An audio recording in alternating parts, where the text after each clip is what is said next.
Hey, Faiz, thank you so much for taking the time today to being a part of our community of practice channel here on YouTube. And on behalf of Setsi, I want to thank you so much for your leadership today. It's my pleasure. Awesome. So, as always, we begin by acknowledging the original stewards of the various lands that we are on. We also acknowledge our ancestors. We acknowledge all those who toiled without compassion or compensation. We acknowledge all the elders and community stalwarts whose shoulders we stand on as we build, share, learn together for our collective liberation and sovereignty. So, Amen. if you can please do us the honors by introducing yourself to our listeners and viewers and tell us about your amazing work.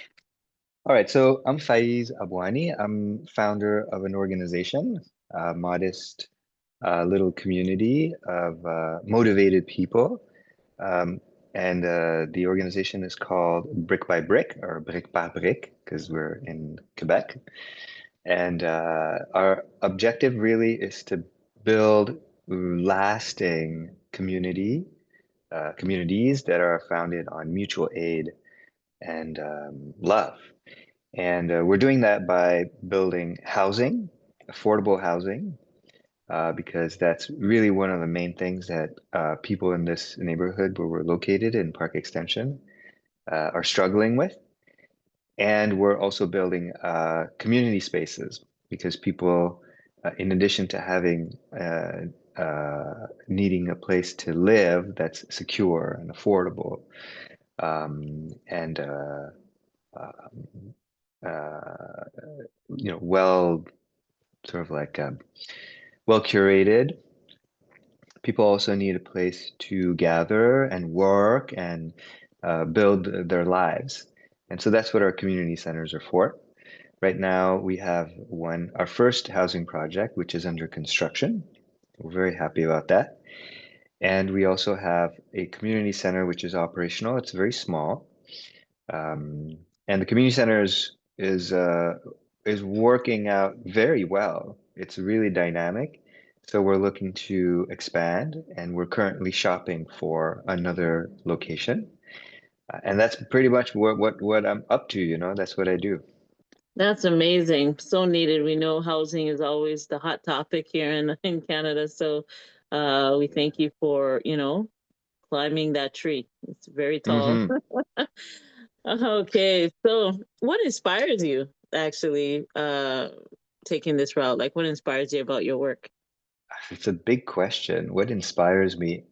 Maybe I will be responsible and focus on what motivated me to start this and what motivates me to keep going. So, what motivated me to start this project was a steadfast commitment to wanting to make a change in the world. And that led me to intervene in the community sector, in the arts, and in academia. And having worked for community organizations, having engaged in activism, having done community and grassroots arts projects, having worked on conferences and written papers and that kind of thing, I learned that um, the infrastructure for social change. What I mean by that is essentially the economy that supports social change initiatives is um, it's really how do you say it? First of all, it's very small. It's largely funded by government, one way or the other. So whether it's directly funded by government agencies or through the tax breaks that foundations get that allow them to invest their money in the markets, make a return, and then donate a percentage of that. All of that economy is very small, it's very volatile, and it's also very much controlled or at least largely influenced by people who are not directly affected by the kinds of problems that I would like to resolve. In other words, it's very top down. And so as a community organizer, it's very hard to do the things you want to do, to get the resources to do the things you want to do without compromising. And even when you compromise, it's really just to survive. It's not really a lot of resources. In parallel, being a very curious person, I've learned a lot about, the world and business and all that kind of stuff. And I realized that it's not that there's a lack of resources out there. It's just that they're misallocated. There's actually a lot of resources out there, and the resources are concentrated among asset holders, people who have how do you say, productive assets. So for a lot of this is one set of thinking reasons. There's also the experience reason. So um, uh, you know, myself having tried really hard to make things work in terms of housing in the traditional means, that is to say, by lobbying the government or trying to access housing funds in the public sector or in the nonprofit sector. I learned a lot about real estate, and I realized that housing and commercial real estate, in other words, like say, like what we're trying to do with the community center, they're not really spared from the same constraints that private developers are facing. They have an added constraint, which is that they have much less of an income potential because you're trying to make space accessible. So, what I also learned through practice, aside from my learning that there's not a lot of resources out there to do social impact work, is that um, on the business side, there's a big challenge to making infrastructure, housing, or any kind of like capital intensive work succeed. Just because just because you are in the private sector doesn't mean that you automatically make money. On the contrary, most entrepreneurs lose. So I learned two things. I learned one, there's no money in the public sector, and two, there's no easy money in the private sector. So what do you do? And so I started to think more deeply about what does it mean to do community work. And I realized that community work, which is political, cannot really be separated from like economic development. I always kind of ignored that part because I was like, oh, the economy is dirty, it's bad, or whatever. We just got to help each other. But it doesn't really work that way in like industrialized economy. Like you need money. Everyone Yeah. needs money. It's And that sad. actually was that was actually my other question too, is some of the Yeah, challenges and barriers, and you're hitting it right there. So yeah, continue on yeah. that path of challenges and barriers too. Well, it's I kind of answering the question of like what motivates you, with the like you said, like the question about challenges. It really is the challenges that motivate me. It's the problems that motivate me. Um, but just to close the loop on that, I don't want to make it seem like I'm a like how do you say? Sometimes anyway. I'm also motivated by everyday things. I'm also motivated by like my baby's smile. I'm also motivated by nature and the flow, of leaves and how trees move in the forest and the sound of the wind. I'm also motivated by the madness of the city and how people interact with each other and all the creativity that you can see happening that's like unexplainable. Um, I'm motivated by the future. I'm motivated by how incredibly fast the world is changing. Um, yeah, I'm motivated by a lot of things. So, in what I'm trying to say by that is, I didn't set out to do what I did, and I know I'm talking as though I did something great. But whether you achieve something or not, um, it's important to remember that you can't plan your future. It's just impossible.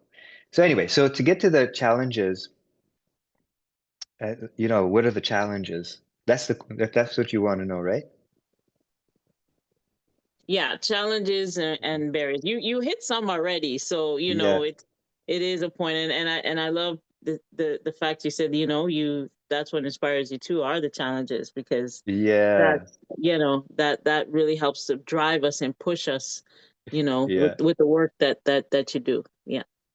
yeah. I do. I'm motivated by challenges, and more, I'm starting to value that as opposed to seeing it as a pathological thing, although it can be dangerous. In fact, I learned from listening to an interview with a very evil, how do you say, industrialist, which I won't name because he's so evil that I can't even speak his name. And he said he was asked like, how do you like, what do you do to attract like the best and the brightest in your company? And he said that it's not money. The best and the brightest are not looking for money. What they're looking for is hard problems to solve. And I think I'm trying to be positive about it and not say anymore that other nonprofits are not forward thinking, that that other organizations or companies or governments are conservative or they don't work hard or they're not trying to solve problems.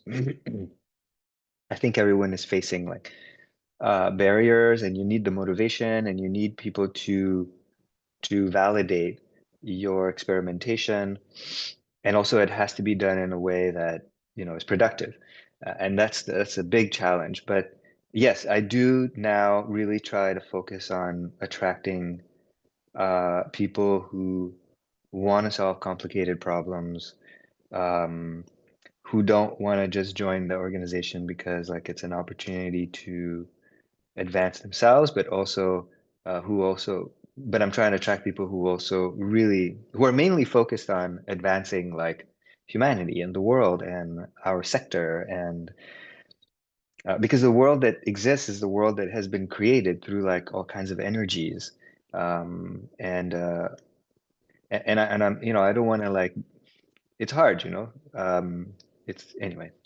I'm sorry I'm not making any sense, but Oh, you're yes, making, let problems. me tell you something. You are making total sense, because see, Okay. a lot of times, in this, in the field that we're in, Yeah. we're really stretching our necks. We're really putting ourselves on the line to show good of the world, right? People Yeah. come from all different walks of life. People are sent here literally, Hmm. Hmm. for the good side or the bad side. You understand? Amen. There's Yeah. always, that's why they put it in Yeah. movies. They put the That's right. evil villain amongst the That's right. hero and the white That's horse. right. They're letting you know how this realm was Mm. designed, right? Yes. So Yes. which side are you on? And that is the ultimate questions of the Yeah. ancestors of whoever you pray to. Which Yeah. side are you Yeah. choosing? Right? Yeah. There's two Yeah. sides here, and we Yeah. acknowledge those sides. Which Yeah. side are you on? And if you're on the side of impacting other people and other, spirits' life and positive, because you can even have a negative energy and inject positivity, and they could actually benefit from that and change and Hmm. feel good, Hmm. so listen, I get, Mm-hmm. I totally get you. So and I know a lot of people out there can get you, because will get you, because especially when, again, when you're in this line of work, your eyes really open, you Yeah. know Yeah. you're in Yeah. the housing, Yeah. I trust me, I know a lot of things in the housing that is Yeah. really Yeah. shady, really, Yeah. really shady. But you Mm-hmm. keep shining your light, you keep doing what you have to do, for your Mm-hmm. soul's sake, and Mm-hmm. passing it on to the next generation. Mm. So awesome. So I appreciate amen. that. I appreciate Oh, that. of I feel course. validated. But Oh yeah. to get to, I think for listeners, if they're asking themselves, well, what's kind of like what's the specifics of the problems, right? So there's a Right. lot of problems. I think the first problem that we're trying to solve concretely is how do we make a housing project not only viable but enriching, Mm-hmm. without how do you say exploiting or sucking the energy from the tenants. In Mm-hmm. another word, another way of asking the question is, what value do undervalued people have? Because that's the kind of tenants that we're looking to house. They're not Mm-hmm. people who are not valuable, in the That's it. economy, and as a result are poor. They're people who are undervalued. So as an investor, as someone who's trying to build, a business, a new, different kind of economy that's founded on different values, the question really is, what is the value of that person, and how can I valorize it? And so we have different ways of doing that. So we have a program called Park Exchange. So Park Exchange is like a time bank. It allows for people to solve problems without spending money. So we meet people. There's an information center at the library, and we sit next to it. Or my Mm-hmm. colleague Harjinder sits next to it, and she talks to people who are walking through. There's a lot of traffic, and she says, "Well, we have a program. If you need help, like if you want to need something repaired, or if you need help going to the hospital, you need translation, you don't talk the language, whatever. You can call. You can let us know, and we'll find someone who's good at that." And in the meantime, if as your contribution, instead of paying, you can tell us what you're good at, and if someone needs help, well, we'll ask you for help. And so it's kind of like a marketplace in a way, where there's no money. So she takes down people's strengths and weaknesses basically, and um, this basically allows people to help each other out. We facilitate that mutual aid because we realize that so many community organizers are overloaded, and a lot of the kinds of help that people need doesn't require like social work um, knowledge or a background in service provision. Like a lot of people really just need somebody to go to the hospital with them to visit their relative to help them find their way around because they don't speak the language, or to just to do small basic things. It helps people break, isolation barriers, to meet their neighbors, to learn the language, to integrate and all that kind of stuff. Um, because there's definitely a lot of conflict and intercommunal issues in Park X. But what it does for us is it shows us who are the hidden talents in the neighborhood, who are the people that if we wanted to get a business going, who would we want to hire? And so it allows us to have a very high quality talent pool and to create value for people in our community, for example, through our food pop-ups. So one of the people in the community that was part of this system now caters all of our food pop-ups. And the food pop-ups brings in people who are really excited about learning about Park Extension and its diversity, and who feel themselves isolated and want an alternative to some, you know, Uber Eats or whatever. Like they want to be able to feed themselves in a way that's like meaningful, in the way that we always fed each other, which is around around a kitchen table or around a communal table, or um, food is really a way to bring people together. So now, and then these people support our work. Their hearts expand because of their connection with us. And because they're a bit more privileged, they end up donating or investing in our projects. So then the resources go right back into more housing, more support for local residents, which translates into more really amazing programming on our part, which inspires even more supporters.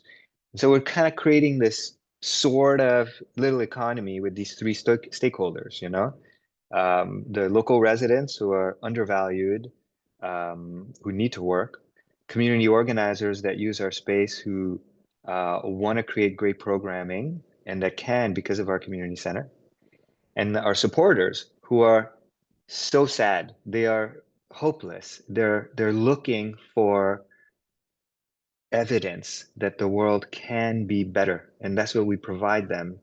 And without even asking them, they end up supporting us. So it's a little bit of a loop there. So we're really looking at housing as a component of a larger business, as a factor of production, rather than as an end in itself. And that's really what housing activists have been saying forever, which is housing is a right. It's not a commodity. Housing is not a financial product. Housing is an integral part of a community, and that's kind of what we're trying to build with our economic model. Right, right. Yeah, it's also obviously a basic human right, to have housing, food, clothing, shelter, Yeah. so that is for sure. Well, that's good. I mean, man, this is so powerful. Like if I was to ask you, what does success look like to you? What would you say? I mean, I'm never satisfied, so I'm the worst person to ask. Success is success is a feeling um, that comes from inside and that can only really be validated by people that you respect and that you trust. So success is something that's accessible to everyone. It cannot really be measured by an external outcome.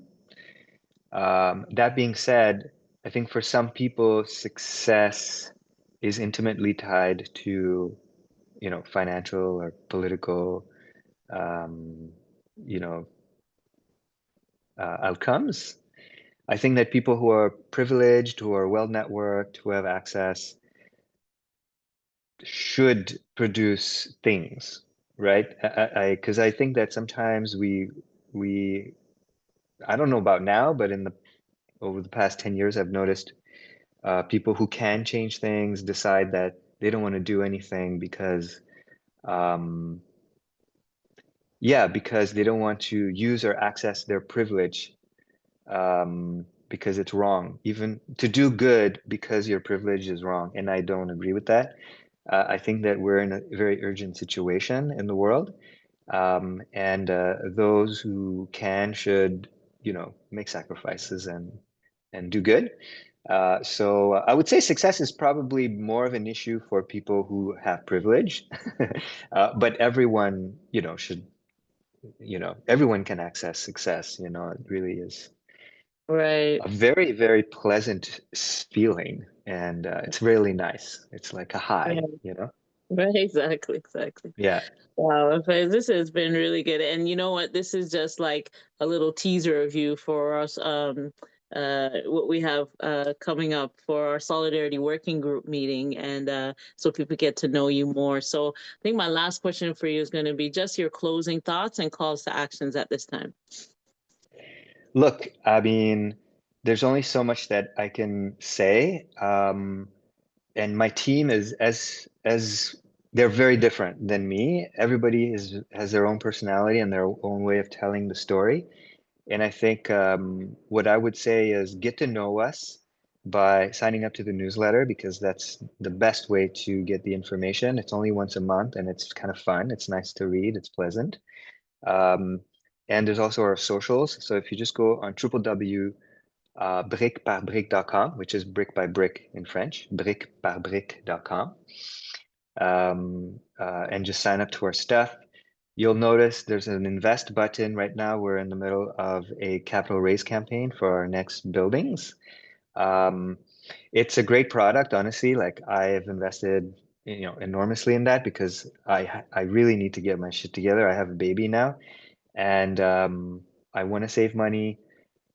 But I've looked at everything. I've looked at ESGs. I've looked at, I'm very diligent with money, and I can't really find a lot of good products that also provide a good return that's relatively safe. Our community bonds are backed by real estate in Montreal, which is a growing city. And you can earn up to 5%. It's super legit, super professional, and it's really easy. You can invest in 20 minutes. So www.blakepublic.com. Perfect. We thank you so much, and we look forward to connecting with you again. I definitely can relate to a lot of the things you were saying, and I feel your heart, and I know that your passion is behind what you do and your purpose as well. So On behalf of SETSI, we thank you so much for your presence today. And we will close the way that we began by acknowledging the original stewards of the various lands that we are on. We also acknowledge our ancestors. We acknowledge all those who toil without compassion or compensation. We acknowledge all the elders and community stalwarts whose shoulders we stand on as we build, share, learn together for our collective liberation and sovereignty. So once again, Faiz, thank you so much, and we'll be in touch, okay? Thank you. All Take the care. best. Talk soon. You Bye. too. Talk soon. Bye bye.